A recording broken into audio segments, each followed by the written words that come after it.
सबसे पहले तो गुड इवनिंग एंड सत श्री अकाल। Congratulations to everyone who made this possible. काफ़ी अच्छा रिजल्ट रहा है सीईटी का। हमारे पास लोवेस्ट रैंक सेकंड और नियरली 30 स्टूडेंट्स हैं जिनका रैंक बिलो 60 है। बाकी क्वालिफाइड सारे हैं, हर किसी को कोई ना कोई रैंक अलॉट हुआ है। मींस अगर आपका नाम उस मेरिट लिस्ट में है तो it means you are eligible. और for the first counselling, because first counselling के बच्चों को 2 शिफ्ट में बुलाया गया है, 2 दिन बुलाया गया है। हम सब डिस्कस करेंगे। पिछले साल तक हालांकि 700 रैंक तक बुलाते होते थे फर्स्ट डे और 700 रैंक से अबव बुलाते होते थे second day, but this year 800 rank तक फर्स्ट डे बुलाया है, उसके बाद सेकंड डे बुलाया है। हम सब कुछ डिस्कस करेंगे। सबसे पहले तो हार्टेस्ट कंग्रेचुलेशन टू एवरीवन। और अगर किसी का रैंक पीछे है तो उसको घबराने की जरूरत नहीं है। वो क्या कुछ कर सकता है, हम आज इस सेशन में सब कुछ डिस्कस करेंगे। अगर आपका रैंक कुछ भी है, ट्रस्ट मी, आप आज का ये सेशन कंप्लीट लगा के जाइएगा, आपको एक राइट डायरेक्शन मिल जाएगी। आपके पास अल्टरनेट क्या क्या ऑप्शंस हो सकते हैं वो पता कर लेंगे। और अकेले अकेले बच्चे को आपके कौन कौन से रैंक तक कौन कौन सा कोर्स मिल सकता है और उसका क्या स्कोप हो सकता है, हम ये सब कुछ डिस्कस करेंगे। Session is going to be a longer, कम से कम 1 घंटा या उससे ज्यादा का समय भी लग सकता है। तो ध्यान से सारा कुछ सुनिएगा और शांति से फ्री होके लगाइएगा। तो आप लोगों को सबसे पहले सबसे इंपॉर्टेंट डेट्स जो आप लोगों को याद रखनी है भाई, क्योंकि कौन सी डेट को कौन सी चीज है ध्यान रखिएगा। 23 जून को आपकी काउंसलिंग है जिसमें रैंक 1 से लेके 800 तक के बच्चे जा सकते हैं। इंपॉर्टेंट, ऐसा ये नहीं है कि 800 रैंक तक के सारे बच्चों को सीट इसमें मिल ही जाएगी। वो अलग अलग कोर्सेज के हिसाब से मेरिट लिस्ट वहां पे बनेगी और जिसको जो कोर्स मिलेगा वो मौके पे पता चलेगा। बाकी काउंसलिंग का दिन क्या होगा, मतलब उस पूरे दिन में आप क्या कुछ एक्सपेक्ट करते हो, हम वो भी डिस्कस करेंगे। 1 बाय 1 चलते हैं। तो रैंक 1 से लेके 800 तक के बच्चे 23 जून को जाने वाले हैं और रैंक 801 के बाद वाले बच्चे 24 जून को जाएंगे। 801 से लेके आपका जो भी रैंक है, किसी बच्चे का 1000, 1500, 2000 रैंक तक भी है तो वो हमारे पास 24 जून को जाएगा। अच्छा, इस बार के रिजल्ट से और इस बार के एग्जाम से हमें ये 2 बातों की समझ में आती है। पहला, कंपटीशन बढ़ रहा है, लोगों का रुझान, इंटरेस्ट शायद बदल रहा है। फॉरेन की तरफ से तो कम हुआ ही हुआ है, लेकिन यहाँ पे भी शायद कुछ बच्चे पहले जो जेई नीट के बारे में ही ज्यादा सोचते थे, अब वो पीएयू या फिर यूनिवर्सिटी लेवल के एंट्रेंसेस को भी सीरियसली लेने लगे हैं। अब 2-3 बातें और क्लियर कर दूं। सेम रैंक पे मल्टीपल बच्चे हो सकते हैं, दिस ईयर भी हैं। अगर 2 बच्चों के सेम मार्क्स आ जाते हैं सीईटी में तो उनका सेम रैंक जो है वो अलॉट हो जाता है। और बहुत सारे बच्चे जो स्टार्टिंग के रैंक वाले हैं वो मोस्टली इस बार शायद admission in the first counselling में भी ना ले, और अगर उन्होंने फर्स्ट काउंसलिंग में ले ली तो सेकंड काउंसलिंग तक वो छोड़ सकते हैं। तो कहने का मतलब है कि इस बार थोड़ा सा एक्सेप्शनल बिहेवियर चल रहा है, क्योंकि इस बार अब हो सकता है कि फर्स्ट काउंसलिंग में कट ऑफ काफी हाई जाए और सेकंड काउंसलिंग में थोड़ी सी मॉडरेट नॉर्मलाइज होने लगे। सबसे बड़ा रीजन है नीट का कैंसिल होना। नीट के कैंसिल होने की वजह से वो सारे बच्चे जो भटके भुटके हुए थे वो सब इधर आ गए। हमारे सिर्फ पंजाब के नहीं, पंजाब के अदर स्टेट के बच्चे भी यहाँ पर इस चीज में आ चुके हैं। मैं बहुत सारे बच्चों को एग्जाम डे पे मिला, हरियाणा से था बच्चा, हिमाचल से था, मतलब एक बच्चा तो मुझे दिल्ली से भी मिला था। अब वो बच्चे भी एक्चुअल में उनके कोई ना कोई रिलेटिव रहते हैं यहाँ पे पंजाब में, तो उनसे उनको पीएयू के बारे में पता चला हुआ है, तो वो कहते हैं कि चलो ठीक है, एक नॉर्मल कॉलेज से तो बेटर है कि हम इतनी बड़ी रिस्पेक्टेड यूनिवर्सिटी में जाएंगे। तो हमने अप्लाई कर दिया, क्योंकि यूनिवर्सिटी गवर्नमेंट है। तो इस बार जो है बच्चे फर्स्ट काउंसलिंग भी, काउंसलिंग पे तो कोई फीस नहीं लग रही, डिग्री की फीस ही है। फर्स्ट सेमेस्टर की जो डिपॉजिट करवाएंगे वो भी एडजस्ट हो जाती होती है सबसीक्वेंट काउंसलिंग्स में। तो फर्स्ट काउंसलिंग में जो कट ऑफ है वो थोड़ी सी हायर रह सकती है, बवनीत नंबर ज्यादा बड़ा होगा। ओके, 25 जून को हमारे पास एससी कैटेगरी के बच्चे, ऑल क्वालिफाइड कैंडिडेट्स, मतलब एससी कैटेगरी एनी रैंक हमारे पास अटेंड कर सकते हैं। और एससी कैटेगरी के अलावा बाकी जितनी भी कैटेगरीज है इंक्लूडिंग एफएटी आल्सो, चाहे आपके पास बीसी कैटेगरी है या कोई भी कैटेगरी है, 26 जून को आपने जाना है। लेकिन एक इंपॉर्टेंट चीज है कि अगर आपने स्पोर्ट्स कैटेगरी में अप्लाई करा था, let me make thing more clear, अगर आप लोगों ने स्पोर्ट्स कैटेगरी में अप्लाई करा था तो आपको स्पोर्ट्स कैटेगरी की लिस्ट तो आ चुकी है, उसमें रैंक नहीं शो हो रहे होंगे। अगर आपने आर्म्ड फोर्सेस कैटेगरी में सिलेक्ट किया था तो उसमें भी आपको रैंक शो नहीं हो रहे होंगे, सिर्फ क्वालिफाइड कैंडिडेट्स की लिस्ट है। क्योंकि स्पोर्ट्स की जो ट्रायल है वो लिए जाएंगे 22 जून को, और जो जो बच्चे हमारे पास ये स्पोर्ट्स ट्रायल में पार्टिसिपेट करते हैं, डॉक्यूमेंट्स वेरिफिकेशन भी सेम डे पे उनकी स्पोर्ट्स कैटेगरी की हो जाती है, उसके बाद उनको रैंक जो है वो मौके पे वहां पे डिसाइड होता है। ऐसे ही आर्म्ड फोर्सेस में मौके पे डॉक्यूमेंट वेरिफिकेशन के बाद उनका रैंक वहां पे डिसाइड होगा और उसके अकॉर्डिंगली सीट्स जो है वो डिस्ट्रीब्यूट होंगी। काउंसलिंग का टाइम इस बार बुलाया गया है आपको 8 बजे, पिछली बार बुलाया गया था 7 बजे, इस बार तो 8 बजे बुलाया गया है। और लोकेशन भी बदल दी है।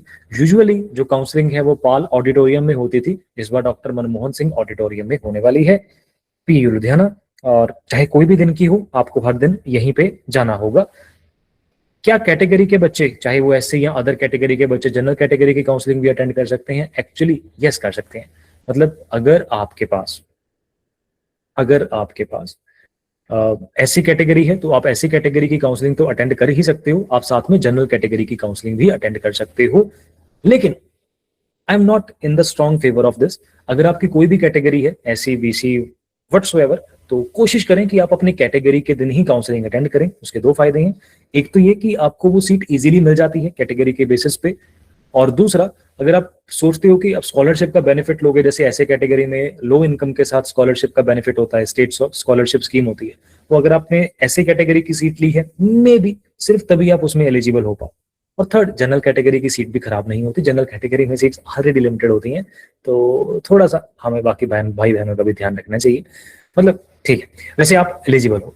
अच्छा, अब क्योंकि कुछ बच्चे साथ साथ में क्वेश्चंस पूछ रहे हैं, तो मेरा भी और बाकी बच्चों का भी ध्यान ना भटके, मैं 15-20 मिनट के लिए सिर्फ चैट को पॉज कर देता हूं, ताकि मैं जो विचार पहले अपने पेश करना चाहता हूं वो कर लूं, ताकि मैक्सिमम बच्चों को इन जेनरिक वे में जो गाइडेंस है वो मिल जाए। उसके बाद डेफिनेटली जब तक आखिरी बच्चे का क्वेश्चन यहाँ पे मैं आंसर नहीं करता, मैं यहाँ से नहीं हिलूंगा, वट एवर इट टेक्स, चाहे 12 बजे, डजंट मैटर एट ऑल।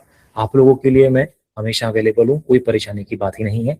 पर मैं कहीं वो ना भूल जाऊं जो मैं आपको बताना चाहता हूं, इसलिए तो थोड़ा सा 15-20 मिनट के लिए काइंडली कोऑपरेट। काउंसलिंग के टाइम पे आपने शार्पली पहुंच जाना है, लेट नहीं होना, क्योंकि उन्होंने 8 बजे शुरू कर देनी है। काउंसलिंग के दिन पे क्या होता है, लेट्स अंडरस्टैंड। देखो, आपने जब 23 जून को वहां पे पहुंचे तो सुबह 8 बजे आपको ऑडिटोरियम में बुला दिया गया। हम ऑडिटोरियम में सब बच्चों को एक साथ नहीं बुलाते, क्योंकि बच्चे होते हैं ज्यादा भाई, मान लो 800 बच्चे हैं, 800 बच्चों के साथ उनके पेरेंट्स भी होंगे, एक एक दो दो जाने कोई ना कोई। तो वो क्या करते हैं, यूजुअली ऐसा पिछले साल जो हुआ था, सब पेरेंट्स और बच्चों को एक अलग रूम में, मतलब काफी सारे रूम्स में या हॉल में अलग बिठा दिया जाता है, और उनमें से रैंक वाइज बच्चों को यहाँ पर ऑडिटोरियम में, डॉक्टर मनमोहन सिंह ऑडिटोरियम में एग्जाम्पल के लिए बुलाया जाएगा। वो मतलब कि रैंक 100 तक के बच्चे वहां पे डॉक्यूमेंट्स उनके चेक करके उनको यहाँ पे ऑडिटोरियम में बुला लेंगे, और फिर कोर्स वाइज एडमिशन शुरू होगी। वैसे 100 को जब उनकी एडमिशन हो गई, फिर रैंक 101 से 200 तक या 300 तक या 150 तक, that's up to their wish, जैसे भी उनको अच्छा लगेगा वो इस अकॉर्डिंगली करेंगे। अब वो किसी भी कोर्स की काउंसलिंग मतलब एडमिशन पहले कर सकते हैं, बिकॉज मल्टीपल कोर्सेज हैं, एग्रीकल्चर, हॉर्टिकल्चर, व्हाटसोएवर, बहुत सारे कोर्सेज हैं। तो मे बी उन्होंने पहले एग्रीकल्चर की काउंसलिंग स्टार्ट कर दी, तो एग्रीकल्चर की सारी सीट्स पहले फिल हो जाएंगी। फिर एग्रीकल्चर के बाद वो दूसरा कोर्स शुरू कर लेंगे, कोई भी, मे बी हॉर्टिकल्चर की ऐसे 1 by 1 करके सारी सीट्स फुल हो जाएंगी। फिर वो नेक्स्ट कोर्स शुरू कर लेंगे, मे बी बायोटेक्नोलॉजी, जो भी करना होगा उन्होंने, मतलब ऐसे कोर्स वाइज होगी। तो आप लोगों ने शार्पली टाइम पे पहुंचना है, और जब तक वो काउंसलिंग करने वाले प्रोफेसर्स, लेक्चरर्स और जो हमारे पास नॉन एकेडमिक स्टाफ है वो वहां से उठ के नहीं चले जाते, आप लोगों ने बैठे रहना है। पिछली बार रात 10 बजे तक काउंसलिंग चली थी, सुबह 8 बजे के बच्चे बैठे थे, सुबह एक्चुअली 7 बजे के बैठे थे, सुबह 7 बजे बुलाया था, बच्चे 6:30 पहुंच गए थे, 7 बजे शुरू उन्होंने कर दी थी। और इस बार भी सुबह 8 बजे शुरू करते नहीं है, और क्योंकि कोर्सेज बहुत सारे हैं, रश बहुत होता है, और एक बच्चे की एडमिशन में भी काफी समय लगता है, सारी डॉक्यूमेंट वेरिफिकेशन होती है, फिर उनको मेडिकल टेस्ट के लिए भेजते हैं, मतलब काफी कुछ होता है, छोटे छोटे प्रोसेस है। एक बच्चे की एडमिशन में भी 20-25 मिनट आराम से, 15-20 मिनट निकल जाते हैं। आप लोगों को फ्री होके आना है भाई, शाम को लेट भी हो सकता है।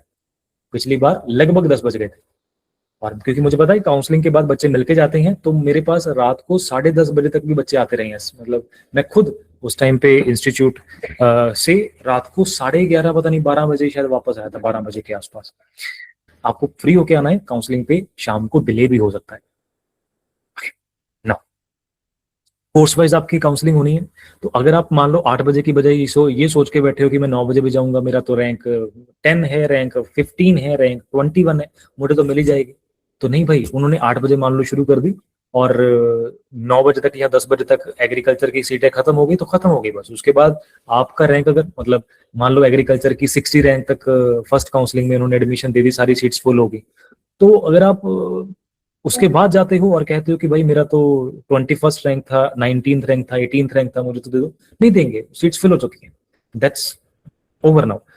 उसके बाद नेक्स्ट कोर्स चल रहा होगा तो आप उसको कंसिडर कर सकते हो। ओके, तो डेट्स इंपॉर्टेंट है, टाइम इंपॉर्टेंट है, और फ्री होके जाना है, रात को 10 भी बज सकते हैं, ये आपको माइंड में क्लियर होना चाहिए। ठीक है, अब किस कोर्स में कितनी सीट्स हैं यहाँ पे मैंने लिखा है, लेकिन आप लोगों को दो बातें मैं पहले बता दूं। ये जो सीट्स टोटल लिखी हैं ये टोटल है, मतलब इसमें आईसीआर की सीट्स भी हैं जो सीयूईटी के अंडर फिल होंगी, और दूसरा इसमें जनरल और सारी कैटेगरी की सीट्स इकट्ठी लिखी हुई हैं। अगर आप इसका ब्रेकडाउन देखना चाहते हो तो आपको प्रोस्पेक्टस जो है वो देख लेना चाहिए, क्योंकि यहाँ पे मैंने रिजर्वेशन तो दे दी है, बहुत लंबा चौड़ी बात तो देनी थी, तो ब्रॉड आइडिया दे दिया है। अब जैसे एग्रीकल्चर की आपको यहाँ पे 100 सीट्स दिख रही हैं, अब 100 में टोटल 80 सीट्स हैं जो सीईटी के बेस पे हैं, 20 सीट्स जो है वो सीयूईटी आईसीआर के बेस पे हैं जो अदर स्टेट के बच्चों के लिए है। तो 100 सीट्स में से 80 सीटें ही हैं, टोटल 80 जो जनरल और सारे कैटेगरी की कंबाइंड है। लेकिन जनरल कैटेगरी की कितनी होंगी फर्स्ट काउंसलिंग में? काफी कम, मतलब इसके हाफ के अप्रोक्स के आसपास, या शायद उससे भी एक दो कम। मतलब जनरल कैटेगरी की सीट्स उस टाइम पे काफी कम आपको देखने को मिलती हैं। वो क्योंकि रिजर्वेशंस बहुत सारी होती हैं, कौन कौन सी होती है मैं दिखा देता हूँ। तो मतलब ज्यादा खुश मत ये हो जाना देखे कि भाई 100 सीट्स हैं और मेरा तो 99th रैंक है, मुझे तो एग्रीकल्चर फर्स्ट काउंसलिंग में मिल जाएगी। मैं आपको एग्जैक्ट बता दूंगा कि कहाँ तक मिलेगी, 99 को तो नहीं मिलेगी। ऐसा ही बायोटेक, फूडटेक, हर कोर्सेज की यहाँ पर नंबर ऑफ सीट जो है वो लिखी हैं। इन कोर्सेज के स्कोप के बारे में भी डिस्कस करेंगे। मैं आपको सीधा सीधा साफ लफ्जों में बता दूंगा, क्योंकि आप मेरे छोटे भाई बहन हो, कि आपको कौन सा कोर्स में जाना चाहिए, कौन से कोर्स को अवॉइड करना चाहिए एट एनी सर्कमस्टांस। ऐसा नहीं है कि सिर्फ यूनिवर्सिटी अच्छी है तो हमें यूनिवर्सिटी का कोई भी प्रोग्राम ले लेना चाहिए, ऐसा नहीं है। हर चीज की कुछ स्पेशलाइजेशन होती है, कुछ चीजें होती हैं, उसी के अकॉर्डिंगली उसको करना चाहिए। अब रिजर्वेशन कैसे कैसे कितनी कितनी है ये आप देख सकते हो। इससे आपको ये आइडिया हो जाएगा कि आप जिस भी कैटेगरी को बिलोंग करते हो उसमें कितने रैंक तक आपको एडमिशन मिल सकती है। फॉर एग्जाम्पल के लिए हमारे पास SC ST कैटेगरी की 25% सीट्स हैं, तो लगभग 25 सीट्स होगी, 23-24 सीट्स हो गई। अब इसमें से कुछ बच्चे जनरल कैटेगरी की सीट्स भी ले जाएंगे। मतलब एग्जाम्पल के लिए अगर किसी बच्चे का SC कैटेगरी में रैंक 1 है, तो उसका SC कैटेगरी में ही तो रैंक 1 नहीं है, उसकी जनरल कैटेगरी में भी तो रैंक अच्छा ही होगा। May be first rank in SC category is having rank 15 in general category, तो वो 15th रैंक में अगर पहले दिन ही सीट ले गया तो जनरल की सीट एक और कम हो जाएगी। ऐसी BC कैटेगरी की अप्रॉक्स 10% की रिजर्वेशन है, स्पोर्ट्स कैटेगरी की 5% है, PWD की 5% है, फ्रीडम फाइटर की 2%, आर्म्ड फोर्सेस की 2%, TA की 2% और सुनामी अफेक्टेड एरिया की 1%। तो ये सारे कुछ टोटल 100% में से ये सब कुछ माइनस करने के बाद जो बचता है वो हमारे पास जनरल कैटेगरी की सीट्स है, जितनी भी बचती हैं आउट ऑफ 80। ठीक है, तो वो उस हिसाब से हमारे पास होगा। रिजर्व्ड कैटेगरी के कैंडिडेट्स यस जनरल कैटेगरी की सीट भी ले सकते हैं, लेकिन मेरा स्ट्रॉन्ग सजेशन है अगर आपका कोई भी रिजर्वेशन कैटेगरी है तो आपको जनरल कैटेगरी की सीट ना खराब करनी चाहिए, अपनी कैटेगरी में ही सीट लेनी चाहिए, क्योंकि आपको तो आपकी कैटेगरी में वैसे भी मिल ही जाएगी, बेचारा कोई जनरल का बंदा ज्यादा पीछे रह जाएगा। और कल को अगर आपको स्कॉलरशिप वगैरह का बेनिफिट लेना हुआ तो आपको कैटेगरी में ही वो बेनिफिट, मुझे ऐसा लगता है कि जनरली मिलेगा, क्योंकि अगर आपने जनरल कैटेगरी में भी वो बेनिफिट लेना चाहा तो कल को कोई प्रॉब्लम ना आए in future. I am not sure about that procedure actually, पर ऐसा लगता है शायद। ओके, FAT कैटेगरी स्टूडेंट्स को आज 16 तारीख है, 18 जून से पहले ये सारे डॉक्यूमेंट्स एक प्रॉपर PDF फॉर्मेट में बना के यहाँ पे ईमेल करने हैं। डॉक्यूमेंट्स वही हैं, ये आपका स्कूल का एनेक्सर है, एक रूरल एरिया सर्टिफिकेट है, एक 5 साल के J फॉर्म्स हैं जो पेरेंट्स के नाम पे होंगे, और एक आपका सोसाइटी की मेंबरशिप है।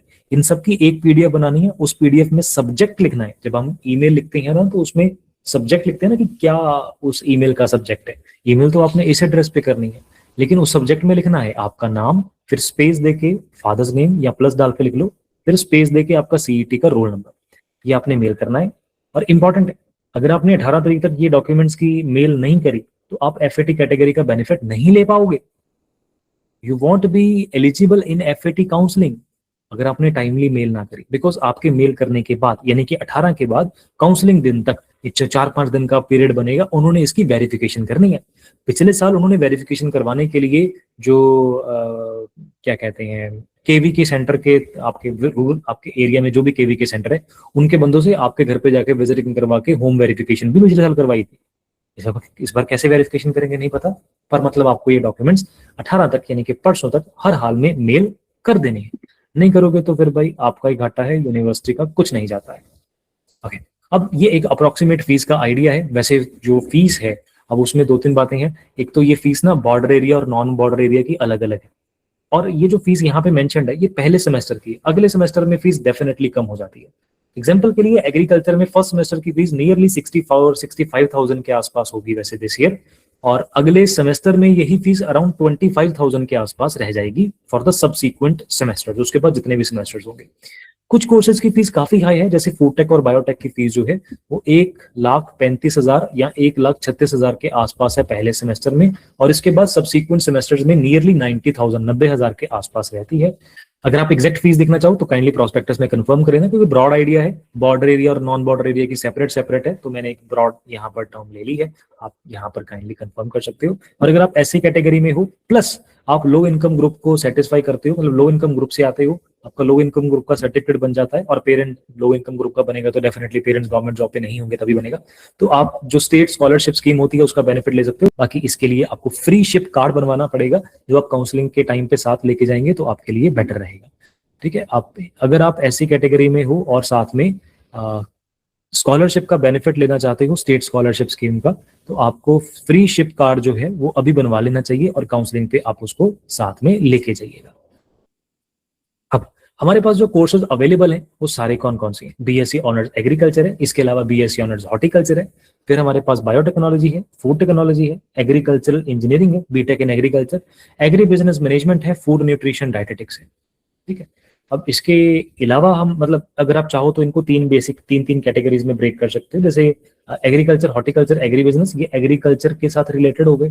फिर हमारे पास बायोटेक, फूड टेक, या फिर एग्रीकल्चरल इंजीनियरिंग जो हमारे पास टेक्नोलॉजी रिलेटेड, और यहाँ न्यूट्रिशन रिलेटेड हो गए, फूड न्यूट्रिशन, कम्युनिटी साइंस, या इंटीग्रेटेड एमएससी जिसमें 5 ईयर की इंटीग्रेटेड होती है। 5 ईयर की मतलब इसको बीएससी प्लस एमएससी समझो, 5 साल की, जिसमें बीएससी ऑनर्स की डिग्री भी मिल जाती है, एमएससी की भी मिल जाती है। इसमें आप इसमें कर सकते हो बायोकेमिस्ट्री, माइक्रोबायोलॉजी, फिजिक्स, केमिस्ट्री में, इसमें बायोकेमिस्ट्री में। एट प्रेजेंट 5 ईयर की BSc plus MSc maths available नहीं है, बाकी लगभग आपके सारे सब्जेक्ट्स की है, तो आप चाहो तो इसमें भी जा सकते हो। अब इनके स्कोप क्या कुछ हो सकते हैं, तो स्कोप हम वन बाय वन डिस्कस कर लेते हैं तो बढ़िया रहेगा। वन बाय वन डिस्कस कर ही लेते हैं। देखो, बीएससी ऑनर्स एग्रीकल्चर और बीएससी ऑनर्स हॉर्टिकल्चर की जो जॉब अपॉर्चुनिटीज है वो नियरली 70% 75% एग्जैक्टली सेम। मतलब जिस भी जॉब के लिए बीएससी ऑनर्स एग्रीकल्चर का बच्चा एलिजिबल होता है, नियरली 75% वो सेम जॉब्स में बीएससी ऑनर्स हॉर्टिकल्चर वाला बच्चा भी होता ही है। बीएससी ऑनर्स एग्री बिजनेस भी पहले नहीं होता था, लेकिन उन्होंने देखा कि बहुत सारे बच्चे ग्रेजुएशन करने के बाद एमबीए करते हैं, तो एमबीए में भी जाना तो एग्री बिजनेस में ही है, तो अगर आपको एग्री बिजनेस में जाना है तो अभी से जा सकते हो, आपके पास ऑप्शन है। अब चलो ठीक है, मैं थोड़ा सा डिटेल में समझाऊंगा भाई जॉब अपॉर्चुनिटीज, जो मुझे लगता है दो दो लाइनें सबके लिए। तो एग्रीकल्चर ऑफिसर, रिसर्च साइंटिस्ट हो गए, बैंकिंग नबार्ड हो गए, एमएससी वगैरह कर सकते हो। बायोटेक में रिसर्च लैब्स हैं, फार्मास्यूटिकल्स हैं, जेनेटिक इंजीनियरिंग हैं, और फूड टेक में फूड प्रोसेसिंग है, क्वालिटी कंट्रोल है, एक्सपोर्ट सेक्टर है, फूड सेफ्टी अफसर है। एग्रीकल्चर इंजीनियरिंग में इंजीनियरिंग सेक्टर है, इरिगेशन स्पेशलिस्ट हो गए, farm machine tools, basically machine tool का काम वैसे ज्यादा है। और एग्री बिजनेस में आपका जो एग्रीकल्चरल प्रोड्यूस है उसको मार्केट में कैसे लेके जाना है, इंटरमीडिएटरीज को कैसे हैंडल करना है, वो सब कुछ इसमें आता है। और यहाँ पर ठीक है, न्यूट्रिशन डायटेटिक्स में आप डाइट प्लान ये वो कर सकते हो, प्रोडक्ट बना सकते हो, कुछ प्रोडक्ट लॉन्च कर सकते हो। अगर आप सेफ्टी चाहते हो, आप चाहते हो कि भाई वर्कलोड भी लिमिटेड हो, बहुत ज्यादा वर्कलोड ना हो, और सेफ्टी सेफ्टी रहे, अच्छा जॉब अपॉर्चुनिटीज मिले, तो you can consider BSc honours agriculture और हॉर्टिकल्चर। अच्छा, बीएससी ऑनर्स एग्रीकल्चर का स्कोप क्यों ज्यादा है? एग्रीकल्चर और हॉर्टिकल्चर में और एग्री बिजनेस तीनों को एक जैसा कंसिडर कर सकता हूँ। हाँ, अगर गवर्नमेंट जॉब्स देखूंगा तो बीएससी ऑनर्स एग्रीकल्चर में ही ज्यादा है, एग्री बिजनेस में गवर्नमेंट जॉब अपॉर्चुनिटीज जो है वो लिमिटेड है, कम है, थोड़ी सी कम ही। प्राइवेट में फिर भी ठीक है, लेकिन गवर्नमेंट जॉब अपॉर्चुनिटीज कम है। अब क्यों? एग्रीकल्चर एक ऐसा करियर ऑप्शन है जो आने वाले टाइम में और फ्लरिश करेगा, और आज में भी काफी ग्रोइंग है, और ये एवरग्रीन है, लाइक कभी जाने वाला नहीं है, कुछ भी नहीं हो, मतलब कभी भी कुछ भी ऐसा नहीं है। होपफुली हो सकता है जो बीएससी एग्रीकल्चर की वैल्यू को खत्म करे, आने वाले टाइम में मतलब कुछ भी एआई आ जाएगा, कुछ भी करने के मेथड बदल जाएंगे, कुछ भी हो जाएगा। अ, पर बीएससी ऑनर्स एग्रीकल्चर या एग्रीकल्चरिस्ट की जो जॉब है वो हमेशा रहेगी, because it is a skill work. जो स्किल है वो हमेशा रहता ही।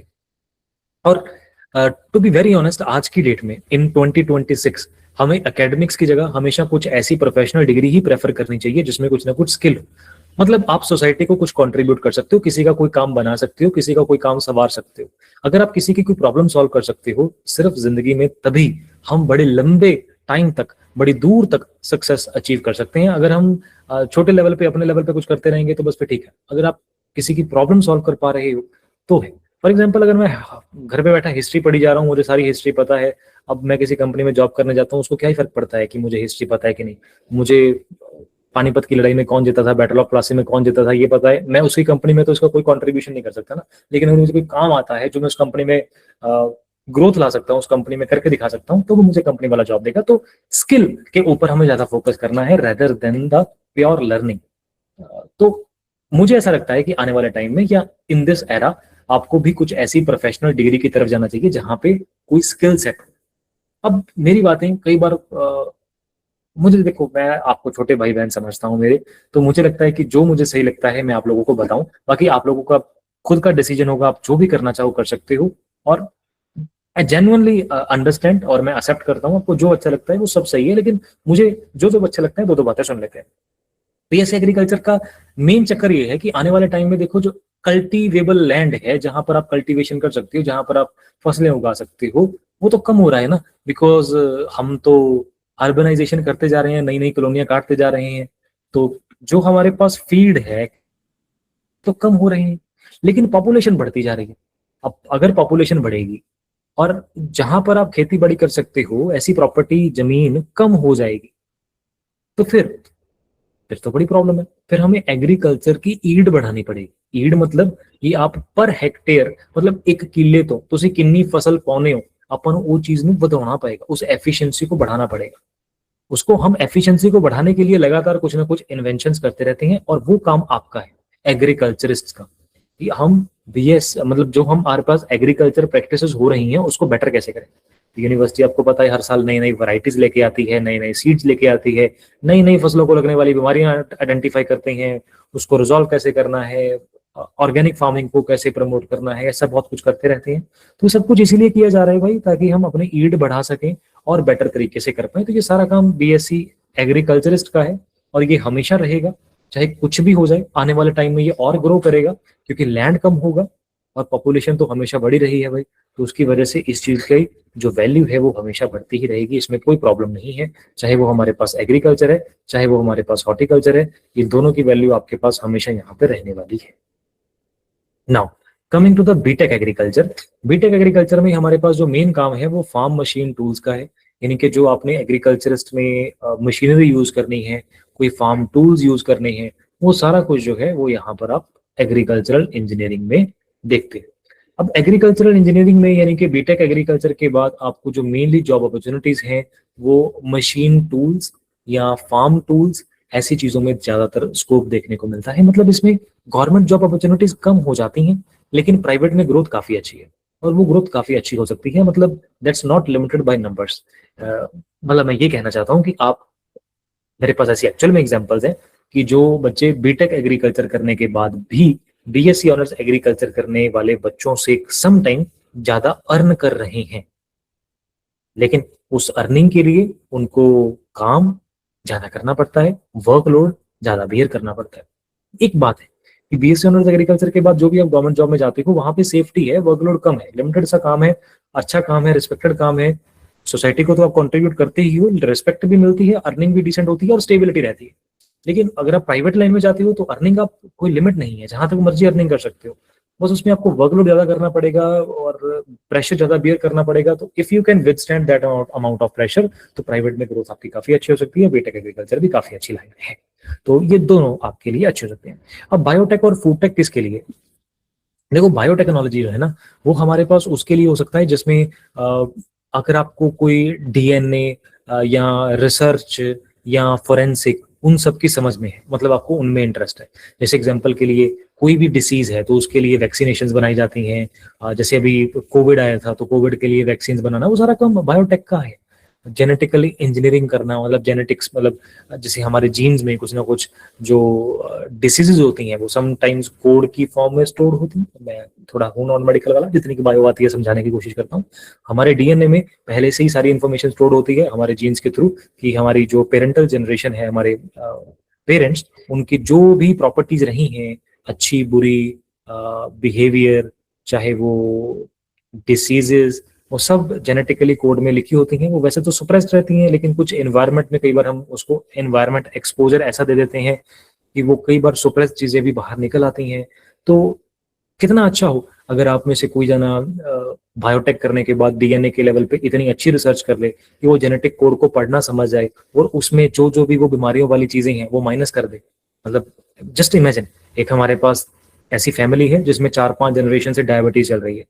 उनके सारे पेरेंट्स को डायबिटीज थी, फिर आगे डायबिटीज। अब नेक्स्ट हमारे पास पहले से ही अगर आप प्लानिंग करके डीएनए में वो वाली चीज, वो वाले डाटा को हटा दो, तो नेक्स्ट जनरेशन से आप उस डायबिटीज को खत्म कर सकते हो।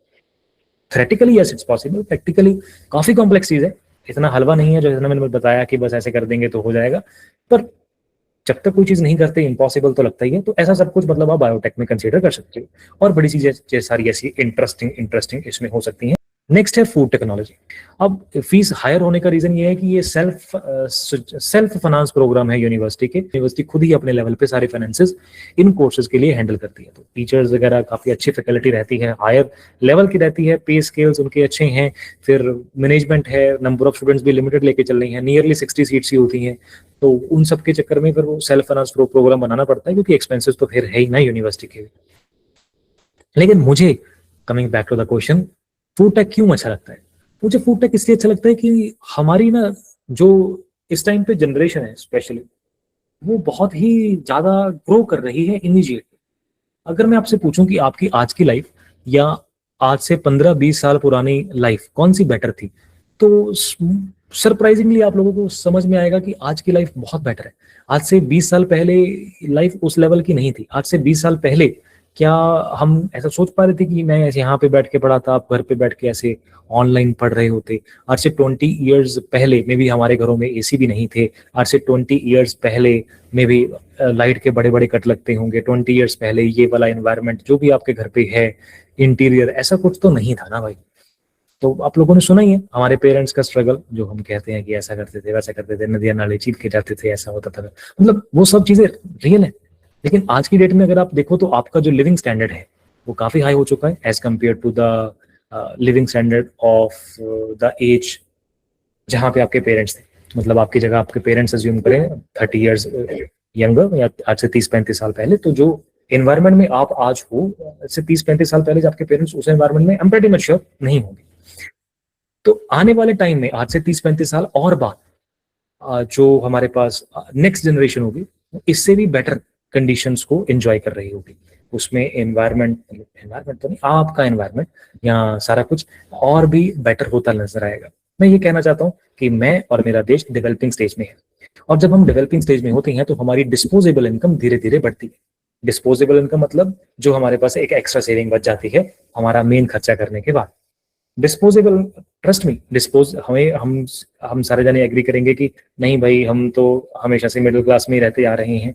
हाँ सही, ठीक बात है। लेकिन ट्रस्ट मी, अब 15, मतलब एट प्रेजेंट एज जो भी हम हैं, कुछ ना कुछ तो आज से 20 साल, 30 साल, 40 साल पहले से हमारी एडवांसमेंट हुई ही है। मतलब not in the monetary value, मतलब आज से 30-40 साल पहले क्या ऐसा अज्यूम करा था कि अब ऐसे फोन पे ऑर्डर करूंगा, साथ के साथ घर पे वो आइटम आ जाएगी, अब ब्लिंकिट ये वो बाकी चीजों से आ जाती। तो एडवांसमेंट तो हुई ही हुई है ना। चलो, तो मैं कहना ये चाहता हूँ कि आने वाले टाइम में जब इतनी एडवांसमेंट्स हो जाएंगी तो हमारे पास ना बहुत सारी चीजों के लिए समय नहीं बचेगा। जैसे हम तो अभी डेवलपिंग स्टेज में है, हमारा कंट्री डेवलपिंग स्टेज में है, लेकिन आप उन कंट्रीज का रेफरेंस लो जो ऑलरेडी डेवलप्ड है, जैसे यूएसए है, यूके है। तो जो आज यूएसए यूके में हो रहा है वो आने वाले 5 साल 10 साल बाद शायद हमारे यहाँ भी होने लगे। जैसे एग्जांपल के लिए, आज भी ये अगर आप डेवलप कंट्रीज देखोगे, उनके पास खाना बनाने का समय नहीं है। हर चीज बनी बनाई उनके पास पैक्ड आइटम्स आती हैं, वो सीधा ओवन में गर्म करते हैं, खा लेते हैं। आज आप घी बना बनाया लेते हो, आप करेता नहीं करते, पर आज कुछ निकालते होंगे वैसे, पर आज से 15-20 साल पहले तो हम हर चीज घर पे बनाते थे यार, मक्खन घर पे बनाते थे, घी घर पे बनाते थे मेजोरिटी ऑफ लोग। लेकिन आज की डेट में घ्यो भी आप बड़े बनाया लो ने वीर का ले लिया, अमूल ले लिया, किसी भी कंपनी का मक्खन भी आप बड़े बनाया कोई ना कोई लेने। तो क्यों? क्योंकि हमारे पास अब उन चीजों के लिए समय नहीं बचा। पहले हमारे पास समय था, आप घरे भी रखे होंगे सी कैटल पशु रखे होंगे सी, फिर अब क्यों नहीं है हमारे घरों में? हम अब मेरी भी अब 3-4 जनरेशन पहले घर पे कोई ना कोई रखे होंगे पहले पशु, अब क्यों नहीं है? क्यों? अब हम अफोर्ड नहीं कर सकते, हमारे पास जमीन नहीं है, हमारे पास तो अब भी घर बड़े हैं, अब भी मतलब मेजोरिटी में हम तो चलो शहर में है, मतलब सारा कुछ है, लेकिन क्यों? क्योंकि अब हमारे पास वो सब करने का समय नहीं बचा। अब आने वाले टाइम में ऐसे जब समय कम होगा तो लोग पैक्ड फूड की तरफ जाएंगे। आई एम नॉट सुजेस्टिंग दैट, हमें ऐसा बिल्कुल भी नहीं करना चाहिए, लेकिन अगर होगा तो फूड प्रोसेसिंग की जो यूनिट है वो हमेशा फ्लरिश करेगी। तो मतलब ऐसा है कि जब भी हमें जॉब के बारे में सोचना होता है तो मैं आज की डेट के बारे में नहीं सोचना होता, आज से 5 साल बाद 10 साल बाद किसकी अपॉर्चुनिटीज हमें नजर आएंगी, हमें उसके हिसाब से सोचना होता है। तो फूड प्रोसेसिंग की मुझे ऐसा लगता है कि ग्रोथ काफी अच्छी नजर आती है, बट इसमें यह है कि गवर्नमेंट जॉब अपॉर्चुनिटीज काफी इसमें भी लिमिटेड है, लेकिन प्राइवेट में ग्रोथ अच्छी मिल सकती है, बंदा कैपेबल होना चाहिए। अच्छा, प्राइवेट जॉब में ये एक इंपॉर्टेंट बात बता दूं, प्राइवेट जॉब अकेली फूड टेक करने के बाद भी मैं आपको ऐसे बंदे भी मिला सकता हूँ जो 20-25 हजार की सैलरी पे काम कर रहे हैं, बायोटेक के बाद भी मिला सकता हूँ जो 20-25 हजार की सैलरी पे काम कर रहे हैं, और फूड टेक के बाद भी मैं ऐसे बंदे भी मिला सकता हूँ जो 1 लाख से ऊपर की सैलरी ले रहे हैं, क्योंकि मुझे पढ़ाते हुए बहुत टाइम हो चुका है, तो मेरे पास दोनों तरह के बच्चे रहे हैं। मतलब अब ये है ना कि डिग्री सिर्फ अकेली नाम की डिग्री, मतलब कहने को डिग्री कर ली वो एक अलग बात है, लेकिन अगर आपको उसका नॉलेज है, आपको आता है, आपको काम आता है, आप कंट्रीब्यूट कर सकते हो उस कंपनी में कुछ, तभी बंदा आपको सैलरी देगा ना भाई। अगर आप कंपनी में कुछ 4-5 लाख का काम करके दिखाओगे तो कंपनी वाला आपको, कोई भी कंपनी है चाहे, 1 लाख की सैलरी तब देंगे। अगर आप काम कंपनी में कॉन्ट्रीब्यूट उतना करोगे तो फिर क्या? तो स्किल्स डिग्री है तो आपको सीखने में ज्यादा ध्यान देना है डिग्री में, कुछ डिग्री में एडमिशन लेना तो एक स्टार्टिंग पॉइंट है, इसके बाद काम तो बहुत कुछ है। ठीक है, अब ये चलो हो गया, इसके बाद फूड न्यूट्रिशन डाइटिशियन किसको करना चाहिए? फूड न्यूट्रिशन डाइटिशियन के ना मुझे दो ही यूज केस समझ में आते हैं।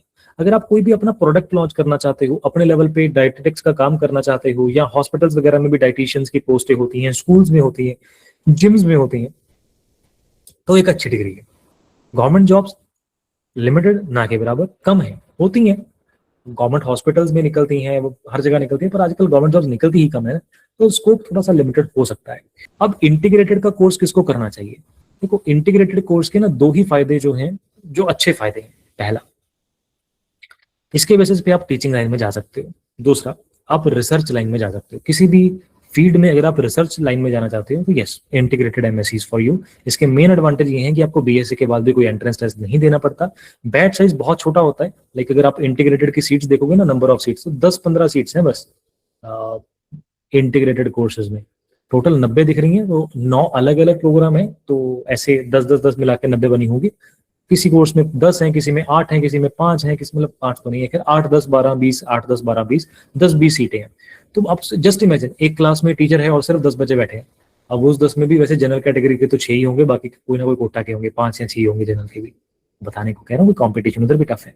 चलो 10 बच्चे बैठे हैं, अब 10 बच्चे में भी 1-2 बच्चे कोई डिग्री छोड़ गए, कोई बाहर चला गया, कोई कुछ हो गया, 7-8 बच्चे हैं और एक टीचर है, तो आप स्टूडेंट टीचर की रेशियो देखो कितनी तगड़ी है। मतलब अकेले अकेले बच्चे के बारे में टीचर को सब पता होगा, बच्चे की रिसर्च कितनी अच्छे लेवल की निकल के आएगी। तो किसी भी नॉर्मल कॉलेज से बीएससी करने से मच बेटर है 5 ईयर की इंटीग्रेटेड कर लेना पीएयू से। लेकिन वेट अ सेकंड, अगर आप 5 ईयर का इंटीग्रेटेड कोर्स पीएयू लुधियाना से ही करना चाहते हो और आपका पीयू सीईटी चंडीगढ़ का भी क्लियर है, तो प्रेफर पीयू सीईटी फर्स्ट। पहले आपको पीयू सीईटी को प्रेफरेंस कर देनी चाहिए, वहां पे फी स्ट्रक्चर अफोर्डेबल है। पीयू का इंटीग्रेटेड कोर्स का फी स्ट्रक्चर हायर साइड पे आपको कंसीडर कर लेना चाहिए पीयू, अगर आप इंटीग्रेटेड कोर्स में जाना चाहते हो। अगर आप किसी भी आस पड़ोस के किसी कॉलेज से करना चाहते हो, उससे मच बेटर है पीयू से करना। एक और रीजन है कि आप पीयू चंडीगढ़ को छोड़ के अगर पीयू में आना चाहो, तो वो रीजन है कि पीयू चंडीगढ़ में आपको बीएससी के बाद एमएससी के लिए फिर से एंट्रेंस देना पड़ता है, पीयू सीईटी पीजी, और पीयू लुधियाना में वो आपको एंट्रेंस देना नहीं पड़ता। जस्ट आपकी डिग्री कंप्लीट होती है 3 साल की, साथ के साथ ही आपकी 2 साल की एमएससी शुरू हो जाती है। तो 5 ईयर में आपका बीएससी ऑनर्स का डिग्री भी मिल जाता है और एमएससी का भी मिल जाता है, जिस भी मर्जी सब्जेक्ट में आप करना चाहो। तो पीयू में ये इंटीग्रेटेड कोर्स करने के 3 फायदे समझ में आते हैं। एक तो बीएससी के बाद एमएससी के लिए एंट्रेंस नहीं देना पड़ेगा। दूसरा, स्टूडेंट टीचर की रेशो अच्छी होने की वजह से रिसर्च बहुत अच्छे लेवल की हो सकती है, आपको असल में सीखने को बहुत कुछ मिल सकता है। और तीसरा, जो जॉब अपॉर्चुनिटीज हैं वो टीचिंग और रिसर्च में अच्छी नजर आती हैं। इंडस्ट्री में भी जॉब्स हैं, माइक्रोबायोलॉजी की इंडस्ट्री में जॉब्स हैं, लेकिन लिमिटेड है यार। बायोकेम की भी है, थोड़ी लिमिटेड, बहुत ज्यादा नहीं है। केमिस्ट्री की भी है, ऐसे थोड़ी लिमिटेड, बहुत ज्यादा उतनी वास्ट नहीं है जितनी हमें agriculture, horticulture, biotech, food tech, biotech या बाकियों की नजर आती है। ठीक है, तो एग्रीकल्चरल बिजनेस मैनेजमेंट भी अच्छा कोर्स है। इसमें जो भी एग्रीकल्चरल प्रोड्यूस, मतलब एग्रीकल्चरल हमें फील्ड से मिला है, उसको मार्केट तक, आपके घर तक पहुंचाना, वो सारा काम जो है वो एग्री बिजनेस मैनेजमेंट का ही है। कोई बंदा, कोई भी कोर्स सबके लिए एक कॉमन अच्छा नहीं होता। अगर आप मुझे मेरे से बोलो कि मेरा फर्स्ट रैंक है, सेकंड रैंक है, 15th रैंक है, मुझे बताओ कौन से कोर्स में लूं, तो जिस फील्ड में इंटरेस्ट है भाई तो उसमें ले। मैं अभी भी जानता हूं आपके बैच में कुछ बच्चे ऐसे हैं जिनका रैंक बिलो 50 है और वो फूड टेक लेने वाले हैं, बिलो 50 है। और एक बच्चा जो हॉर्टिकल्चर ही लेगा उसको एग्री भी मिल सकती है, और बिलो 50 है एक बच्चा ऐसा जो बायोटेक लेगा उसको एग्रीकल्चर भी मिल सकती है। और एक बच्चा और है जो शायद 5 ईयर का इंटीग्रेटेड कोर्स ले, बस वो अभी कंफ्यूज चल रहा है कि बायोकेम ले कि केमिस्ट्री ले, या मतलब मेडिकल स्टूडेंट है माइक्रोबायोलॉजी ले, वो अभी इस चीज में कंफ्यूज है। करियर अपॉर्चुनिटीज मैं आपको बता ही चुका हूँ, कोई प्रॉब्लम की बात नहीं है।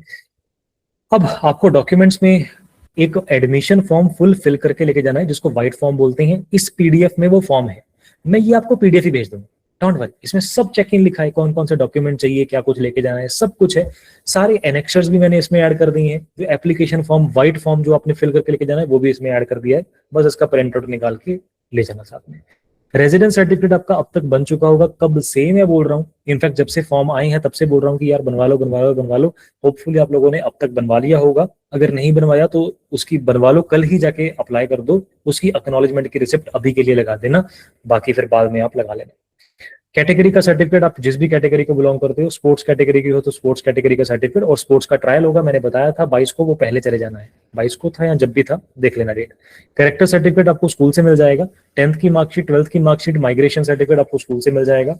अगर आपका गैप था तो गैप ईयर का आपने परफॉर्मा एक इसी पीडीएफ के लास्ट में दिया है, वो बनवाना है। आपका जो रैंक कार्ड है वो लेके जाना है। बेसिकली जो पीडीएफ में आपका रिजल्ट है, जिस पेज पे आपका रिजल्ट शो हो रहा है, उसका प्रिंट आउट ले जाना, और कोई सेपरेट से रैंक कार्ड आपको नहीं देते। पासपोर्ट साइज फोटोग्राफ चाहिए आपको 6। फीस कैश भी पे कर सकते हो या कार्ड पेमेंट भी कर सकते हो। मैं आपको कहूंगा कि आप कैश पे करें, पे कैश, आप कैश पे करें। ऐसा क्यों? क्योंकि ना कहीं कैश पेमेंट को थोड़ी सी प्रेफरेंस दे देते हैं। मतलब वो बोल देते हैं कि भाई जो कैश, जिन्होंने फीस डिपॉजिट करवानी है वो इधर आ जाएं, कार्ड वाले इस लाइन में लग जाएं, तो आपका काम थोड़ा जल्दी हो सकता है।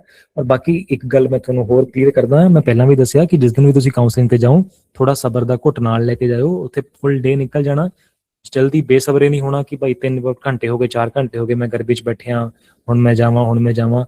मैं पिछले साल ਜਿਹੜੇ ਬੱਚੇ 10-10 ਵਜੇ ਤੱਕ ਬੈਠੇ ਨੇ ਉਹਨਾਂ ਨੂੰ ਸਬਰ ਦਾ फल मिलता देखिया। अपना आईडी प्रूफ वगैरह लेके जाना है। और एक और इंपॉर्टेंट बात यह है कि सारे डॉक्यूमेंट्स की ना आपने 2 सेट बनाने हैं फोटो कॉपीज के, और उनको सेल्फ अटेस्ट कर लो। अगर हो सके तो अपने स्कूल से भी अटेस्ट करवा सकते हो। सेल्फ अटेस्ट और स्कूल से अटेस्ट करवा लो, जैसे आपको अच्छा लगे। सेल्फ अटेस्ट भी चल जाता है, स्कूल से करवा लोगे तो थोड़ा और बेटर है, लेकिन 2 फोटो कॉपीज के सेट चाहिए। इन सारे डॉक्यूमेंट्स के 2 फोटो कॉपीज के सेट। आई थिंक एक मेंशन होता है पर आप 2 लेके जाना। और ये जो एप्लीकेशन फॉर्म है ना, इसके ऊपर आप अपना कोर्स नेम अभी मत लिखना। वहां पे मौके पे जिस कोर्स में आपको एडमिशन मिलती हुई उसमें देख के वहां पे लिख लेना, अभी मत लिखना। कैसा है मैं आपको दिखा दूंगा, don't worry about it. Late नहीं पहुंचना है। कोई भी आपको कॉल करके नहीं बुलाने वाला कि भाई जो भी आपका नाम है सनी, तो पहुंचा नहीं, तेरी सीट मैं किसी होर में देने लग गया। उन्होंने उससे सिर्फ 2 बार अनाउंस करना, उसके बाद नहीं पहुंचे, बस फिर बैठे। एफएडी के डॉक्यूमेंट्स आप लोगों ने कल ही ईमेल कर देने हैं। अपनी पूरी फीस लेके जानी है। मतलब देखो, एक बात मैं आपको थोड़ी सी और बता दूं, यहाँ पे फीस के रिगार्डिंग ना, आपको जो भी कोर्स पसंद आते हैं, मतलब मान लो आपको 3 कोर्स पसंद आते हैं, आप चाहते हो कि मुझे एग्री में मिल जाए, ठीक है, नहीं तो मुझे बायोटेक में मिल जाए, ठीक है, नहीं तो मुझे लेट्स से फूड न्यूट्रिशन में या फूड टेक में मिल जाए, ठीक है। मैंने ये 3 शॉर्ट लिस्ट करे। मैं ये सोच के जा रहा हूँ उस दिन काउंसलिंग अटेंड करने कि तीनों में से कोई भी मिलेगा तो उसमें मैं एडमिशन ले लूंगा। तो तीनों में से देख लो सबसे हाई फीस किसकी है, फूड टेक और बायोटेक की ही है। तो जितनी यहाँ पे मेंशन है ना प्रोस्पेक्टस में, उसे 10,000 एक्स्ट्रा ले जाना। अगर 136 मेंशन है, 1.5 लाख ले जाना, क्योंकि मौके पे 2-4 हजार 5 हजार एक्स्ट्रा फीस ज्यादा लग सकती है। कोई ना कोई मैगजीन का खर्चा, ये खर्चा, वो खर्चा, कोई ना कोई अदर एक्सपेंस निकल सकता है। तो 5-10 हज़ार आप एक्स्ट्रा लेके चलिएगा। ठीक है, ठीक है।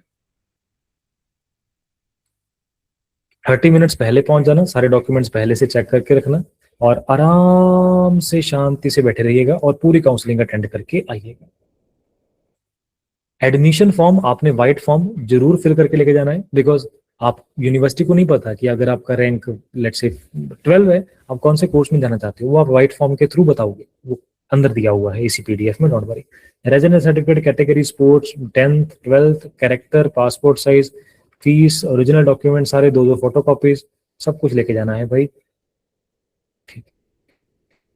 अब आपका रैंक जो भी है उसके बेसिस पे आपको जो कोर्सेज मिलेंगे हम डिस्कस कर लेते हैं, अभी डिस्कस कर लेते हैं। पर आपका रैंक बेसिकली ये डिसाइड करता है कि आप कहाँ से स्टार्ट कर रहे हो, ये नहीं कि कहाँ से आप फिनिश कर रहे हो। मतलब this is not a and point. जिंदगी हमें बहुत सारी बॉल्स देती है, किसी बॉल पे 6 हम लगा पाते हैं, कोई बॉल हमारी मिस भी हो जाती है। तो इसका मतलब ये नहीं है कि भाई अगर मेरी मान लो 5 बॉल्स मिस हो गई तो मैं क्रिकेट खेलना छोड़ दूंगी, यार मेरे से नहीं होता, मैं घर पे चला जाऊँ। लेकिन अगर मैंने वो वेट करा और 6वीं बॉल पे भी 6 मार दिया तो ठीक है, हमारा वो कवर हो गया। तो पुरानी 5 बॉल जो मिस भी करी हैं कोई चक्कर नहीं, वो कवर अप हो गया। तो ये सीईटी नाम की एक बॉल आई थी, तो इसमें आप कोई बच्चा 1 स्कोर करेगा, कोई 6 स्कोर करेगा, कोई भाग के 2 रन बना लेगा, मतलब कोई एग्रीकल्चर में चला जाएगा, कोई हॉर्टिकल्चर में चला जाएगा, कोई फूड टेक बायोटेक में चला जाएगा। लेकिन हिम्मत नहीं हारनी है।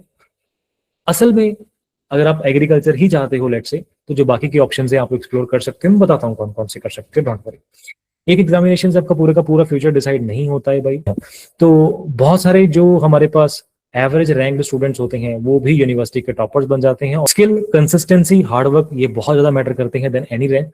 अगर आपको काम आता है, अगर आपको कोई पास कोई स्किल है, अगर आपको किसी की प्रॉब्लम सॉल्व कर सकते हो, तो आप जिंदगी में कुछ भी कर सकते हो। डिग्रीज फिर उस टाइम पे एक पेपर की तरह रह जाती हैं।